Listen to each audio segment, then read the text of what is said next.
Leh in Ladakh now bears the scars of violence with 4 lives lost and more than 80 people injured. इस हिंसा में अब Nepal connection भी सामने आ रहा है। Wangchuk misled the people by mentions of Arab Spring and Gen Z protests. इस हिंसा को भड़काने का आरोप सोनम वांगचुक पर लग रहा है और इस हिंसा के लिए नेपाल से भी कुछ लोगों को बुलाया गया था। क्या सच में लद्दाख में नेपाल स्टाइल कोई वायलेंट प्रोटेस्ट प्लान हो रहा था? क्या सोनम वांगचुक सच में अपने पीसफुल प्रोटेस्ट के आड़ में कोई अरब स्प्रिंग टाइप रेवोल्यूशन प्लान कर रहे थे, या ये सब कुछ सिर्फ एक नैरेटिव था ताकि असल आवाज को दबाई जा सके? अगर हमें नहीं ना उम्मीद नहीं तो फिर नेपाल की तरह होना था। यहाँ भी होने वाला है क्योंकि पूरा हमारा जितना युवा है वो बिल्कुल भटका हुआ है। अभी लोगों ने बिल्कुल समझा कि इनको शांति करके रखा हुआ है। Welcome to the part 3 of covering Ladakh protest before it turned violent. 24 सितंबर 2025 उस दिन जो हुआ वो नहीं होना चाहिए था। एक ऐसा दिन जिसने लद्दाख के 5 साल के संघर्ष पे एक काला धब्बा लगा दिया। प्रोटेस्ट वायलेंट हो जाता है, 4 मासूमों को अपनी जान गंवानी पड़ती है। उनमें से एक थे एक ऐसे इंसान जिन्होंने हमारे देश के लिए कारगिल की वॉर में लड़ाई लड़ी थी, और उनके पिता का कहना है कि पाकिस्तान के साथ लड़ाई लड़ के वहाँ से जिंदा लौट के आया और यहाँ पर अपने लद्दाख की लोकल पुलिस ने उसको मार दिया। जो लोग पिछले 5 सालों से पीसफुली गांधी के रास्ते पे चलते हुए अपनी बात रख रहे थे, उनके बारे में जब ऐसी बात सुनने को मिलती है कि वो लोग फॉरेन फंडेड वायलेंट प्रोटेस्ट कर रहे थे, तो हमें 2 मिनट रुककर सोचने की जरूरत है कि लद्दाख प्रोटेस्ट की आखिर सच्चाई क्या है। आज इस वीडियो में हम किसी पॉलिटिकल लीडर, एक्टिविस्ट या इन्फ्लुएंसर की बात नहीं करेंगे। हम बात करेंगे उस इंसान की जिसने हमारे देश के लिए लड़ाई लड़ी, जो एक फॉर्मर आर्मी ऑफिसर रहे हैं और जिन्होंने लद्दाख और देश दोनों की रक्षा की है। 5 साल में इतना संघर्ष किया लोगों ने। इधर ठंड, पिछले साल भी यहाँ पे -20, 25 में लोगों बाहर में पूरा खुले आसमान के नीचे सोए। तो हम सोचता है कि हम सोचे शांति के साथ दे देंगे, फिर भी सरकार की तरफ से कोई ये नहीं हुआ। तो फिर यहाँ से दिल्ली तक हज़ारों किलोमीटर जो है पद यात्रा के, कहीं दरारों पार करके पाँव में, कहीं लोगों का पाँव में छला निकला, कहीं लोगों का पाँव छिल गया। तो भी वहाँ से जाते समय तो हमें उम्मीद था कि वहाँ हम तो ठीक ठाक वहाँ पे हम आने देंगे, लेकिन वहाँ दिल्ली पहुँचते, दिल्ली बॉर्डर सिंघू में पूरा वहाँ पे कैद कर दिया जाता है, पूरा जेलों में बंद कर दिया जाता है, जैसे कोई बाहर से कोई हमारे ऊपर कोई टेररिस्ट आ गया हो।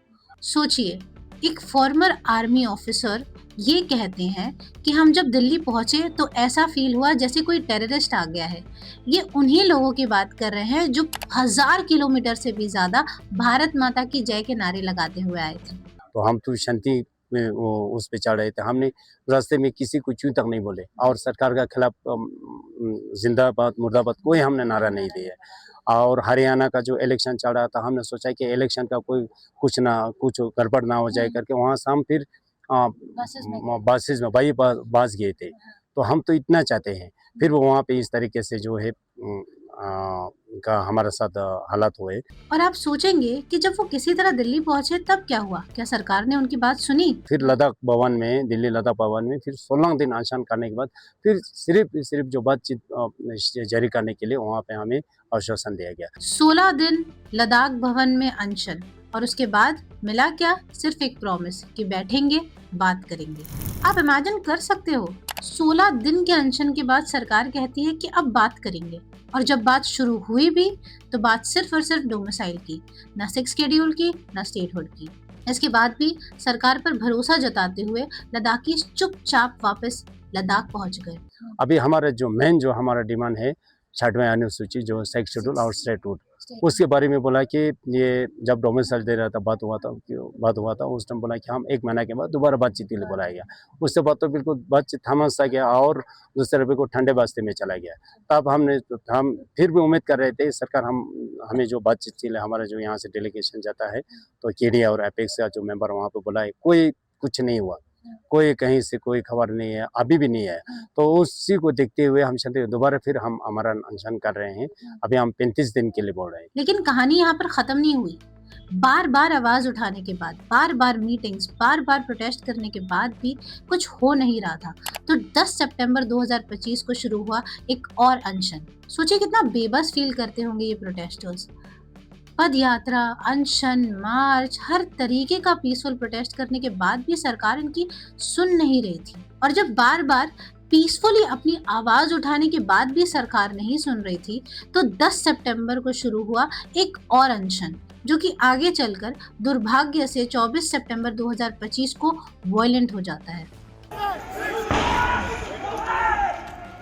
और फिर कुछ लोग और मीडिया कहने लगी नेपाल मॉडल, अरब स्प्रिंग स्टाइल रेवोल्यूशन। पर सच क्या है, ये लोग तो शांति से सिर्फ और सिर्फ अपनी बात रख रहे थे, इनकी बस कुछ ही डिमांड्स थी। हो जाए कि जैसे नेपाल में हो रहा है, वैसे तो नहीं होना चाहिए, वैसे कहीं भी ना हो। जब मैंने इनका इंटरव्यू किया तब इन्हें अनशन पर बैठकर ऑलरेडी 6 दिन हो चुके थे। वो कैमरे के सामने हाथ जोड़कर कहते हैं कि हमें लद्दाख को नेपाल नहीं बनाना है, हम बिल्कुल भी प्रोटेस्ट को वायलेंट नहीं होने देंगे। तो बताइए, जो लोग खुद हाथ जोड़कर कैमरा के सामने कह रहे थे कि यहाँ हम नेपाल स्टाइल वायलेंस नहीं होने देंगे, वो खुद कैसे वायलेंट हो सकते हैं? ये लोग तो बस अपना हक मांग रहे थे शांति से, और मांग भी क्या थी, उनका बेसिक कॉन्स्टिट्यूशनल राइट। ये मांग रहा है कि जो भारत का संविधान में हमारे जैसे जनजाति लोगों के लिए भारत ने बना रखा है, उसमें बताया जाता है कि 50% होने पर ये दिया जाए। हमारा तो 97% जो है यहाँ पे ट्राइबल्स है। हम यहाँ के जो स्थानीय लोगों के जिस तरीके से तरक्की चाहते हैं, विकास चाहते हैं, उस हिसाब से हो, क्योंकि यहाँ पे ये बिल्कुल नाजुक इलाका है, इतना झेल नहीं सकते। जैसे एक ट्रक का लोड टैक्सी के ऊपर डाल देगा, टैक्सी चल नहीं पाएगी, उसी तरीके से यहाँ का जो एनवायरनमेंट बहुत नाजुक है। इनकी इच्छा सिर्फ इतनी है कि लद्दाख के फ्यूचर के कुछ फैसले लद्दाखीज खुद मिलकर लें। 6 शेड्यूल के थ्रू इनको फेयर रिप्रेजेंटेशन मिले, ताकि इनका पानी, इनका कल्चर, इनकी जमीन के फैसले किसी अनप्लान्ड डेवलपमेंट के तहत किसी फाइल में ना डिसाइड हो। क्योंकि सच तो ये है कि exploitative tourism, mining, unplanned and uncontrolled development की वजह से लद्दाख का एनवायरनमेंट और इकोलॉजी खतरे में पड़ सकता है। और अभी ग्लेशियर है, ग्लेशियर पूरा पिघलते हुए बिल्कुल खत्म होते जा रहा है। तो हम यहाँ क्या है, ग्लेशियर के पानी के ऊपर लोग निर्भर है। हमारा जो है धीरे धीरे ये पानी का सोर्स भी खत्म हो जाएगा, यहाँ का चीज़ रहेगा नहीं। अगर पानी खुदना शुरू कर जाएगा, बिल्कुल पता नहीं क्या बहुत सारे ये माइनिंग वगैरह चलेगा, तो ये नहीं झेल पाएगा। जो मुनाफा कमाता है वो तो अपना कमा के वापस चला जाएगा, भुगतना पड़ेगा जो यहाँ पे स्थानीय लोगों को। और हाँ, एक सवाल बार बार आता है कि फिर डेवलपमेंट कैसे होगा। ये सवाल इम्पोर्टेंट है, पर इसका जवाब उससे भी ज्यादा इम्पोर्टेंट है। अभी जैसे हिमाचल है, उत्तराखंड है, इस तरीके से जो बहुत सारे विकास के नाम पर मंजिलें बनाया गया, रोड काटा गया, 4 लेन बनाया गया, अभी पूरा ड्रेक है, हजारों घर तबाह हो रहे, हजारों लोगों को जाने माने नुकसान हो रहा है जी। और ये डर कहीं ना कहीं सच भी हो रहा है। इस साल बारिश इस तरीके से गिरे कि मेरे पास रिकॉर्ड है 80.2, जबकि सबसे पहले का रिकॉर्ड था कि 56 से ऊपर कभी नहीं भरा। मेरे पास पूरा रिकॉर्ड है। इस साल इतना जो पार कर गया, तो अगला बारिश में तो जलेगा नहीं, पूरा पहाड़ी है, नीचे ड्राई किया जाएगा और पूरा फ्लड बन के पूरा सारी चीज तहस नहस कर देगा। अभी हिमाचल में मैं 3-4 बार मैं देखा कि रोड बनाता है, सड़कें 4 लेन, फिर अगला साल फिर बिगाड़ देता है। कितना करोड़ों का नुकसान हो रहा है। उससे बेहतर एक अच्छा योजना बना के, एक अच्छा प्लानिंग बना के ऐसे करो कि एक बार परमानेंट और ज्यादा जो है दाएं बाएं का पहाड़ी भी ना काटना पड़े। और इसीलिए 6 शेड्यूल इतना जरूरी है, ताकि लद्दाख के फैसले वो ले सके जो लद्दाख को सिर्फ नक्शे पर नहीं देखते, बल्कि लद्दाख को अपने रूह में लिए जीते हैं। ये डिमांड कोई पावर ग्रैब वाला गेम नहीं है, ये सिर्फ और सिर्फ प्रोटेक्शन है अपनी जमीन और अपने सिक्योर फ्यूचर का। लेकिन जो सबसे दुखद बात थी वो ये थी कि लद्दाखियों को एंटी नेशनल बोला गया, उनकी देशभक्ति पर सवाल उठाए गए। उन सबको ये क्लिप जरूर देखनी चाहिए। We just cannot afford any grievances to fester among these simple, lovable, mountainous people. I have served many tenures in Ladakh, and I have grown to love the simple Buddhist Shia people of Ladakh. They are some of the most patriotic citizens of this country. Almost half the population of Ladakh serves in the Ladakh Scouts. कह रहा हूं कि लद्दाखियों की गलती, उन्होंने क्या गुनाह कर दिया ऐसा? What is their fault? मुझे समझ में नहीं आ रहा। मैं कई बार, अच्छे लोग हैं यार, अच्छे लोग हैं। देखिए, अगर मैं कहता हूं कुछ बुरे लोग हैं जो वायलेंस कर रहे हैं लद्दाख में, वो बुरे लोग तो दिल्ली में भी हैं, वो बुरे लोग बंबई में भी हैं, वो बुरे लोग बिहार में, यूपी में, पूरी दुनिया में, अमेरिका में, हर जगह बुरे लोग तो आपको कुछ ना कुछ मिल जाएंगे। तो जाहिर सी बात है लद्दाख में भी होंगे। लेकिन मेजोरिटी लद्दाख के, they are peace loving people, they are nice people, they are hospitable people. यार कितनी बार मैं जा चुका हूं लद्दाख। अगर उनको स्टेट चाहिए, दे के खत्म करिए। आपके हाथ में छोटी सी बात है। अगर कोई ऐसी बात है, कोई बहुत बड़ी बात है, कोई सीक्रेट कारण है जिसकी वजह से हम लोग नहीं कर पा रहे स्टेटहुड का मामला, ये वो अलग चीज है, फिर मुझे उसकी नॉलेज नहीं है। लेकिन on the face of it there is no problem in Ladakh. On the face of it there is nothing that is going on which is more serious. Ladakh is a peaceful state, वहां पे terrorism नहीं है, वहां पे crime ना के बराबर है, राइट? पीसफुल लोग हैं, वेलकमिंग लोग हैं, टूरिज्म है वहां पे, अच्छा खासा टूरिज्म है, लोग पसंद करते हैं लद्दाख जाना। और सबसे इम्पोर्टेंट बात ये है कि ये वो इंसान है जिन्होंने हमारे देश के लिए बॉर्डर पर लड़ाई लड़ी है। ये कोई पॉलिटिकल एक्टिविस्ट नहीं है, ये बस एक फॉर्मर आर्मी वेटरन है।